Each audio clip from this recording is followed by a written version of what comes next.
അമേരിക്കയുമായുള്ള സംഘർഷത്തിനിടെ ഇറാന്റെ അത്യാധുനിക സൈനിക വിമാനങ്ങൾ പാകിസ്ഥാനിലെ വ്യോമതാവളത്തിൽ ഒളിപ്പിച്ചിരിക്കുകയാണെന്ന ആരോപണത്തിന് ബലം നൽകുന്ന ഉപഗ്രഹ ചിത്രങ്ങൾ പുറത്തുവന്നു.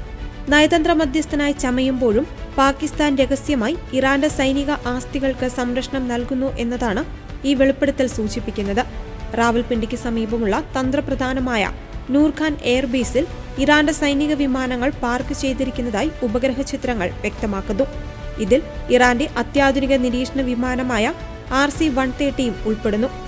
US വ്യോമാക്രമണത്തിൽ നിന്ന് ഇറാന്റെ വ്യോമസേനയെ സംരക്ഷിക്കാനാണ് ഈ നീക്കമെന്ന് US ഉദ്യോഗസ്ഥർ വ്യക്തമാക്കി.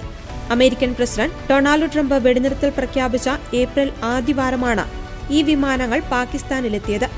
എന്നാൽ ഈ ആരോപണങ്ങൾ പാകിസ്ഥാൻ വിദേശകാര്യ മന്ത്രാലയം തള്ളി. സമാധാന ചർച്ചകൾക്കായി എത്തിയ നയതന്ത്ര ഉദ്യോഗസ്ഥർക്ക് വേണ്ടിയാണ് ഈ വിമാനങ്ങൾ അവിടെയുള്ളതെന്നാണ് പാകിസ്ഥാന്റെ ഔദ്യോഗിക വിശദീകരണം. വിമാനങ്ങളുടെ സാന്നിധ്യം സൈനിക ആവശ്യങ്ങൾക്കല്ലെന്നും അവർ അവകാശപ്പെട്ടു. ഇറാന്റെ മഹാൻ എയർ സിവിലിയൻ വിമാനങ്ങൾ അഫ്ഗാനിസ്ഥാനിലെ കാബൂളിലും പിന്നീട് ഹെറാത്തിലും പാർക്ക് ചെയ്തിരുന്നതായി വിവരമുണ്ട്. എന്നാൽ താലിബാൻ ഭരണകൂടം ഇക്കാര്യം നിഷേധിച്ചു. പാകിസ്ഥാന്റെ ഈ നിലപാടിന് പിന്നിൽ ചൈനയുടെ പിന്തുണയുണ്ടെന്ന് റിപ്പോർട്ടുകൾ സൂചിപ്പിക്കുന്നു. പാകിസ്ഥാന്റെ ആയുധ ഇറക്കുമതിയുടെ 80% ചൈനയിൽ നിന്നായതിനാൽ ചൈനയുമായി അടുത്ത ബന്ധമുള്ള ഇറാന് സഹായം നൽകാൻ പാകിസ്ഥാൻ നിർബന്ധിതരാകുന്നുണ്ട്. ഇറാൻ മുന്നോട്ട് വെച്ച സമാധാന നിർദ്ദേശങ്ങൾ അമേരിക്ക തള്ളിയതോടെ മേഖലയിൽ വീണ്ടും അനിശ്ചിതത്വം നിലനിൽക്കുകയാണ്.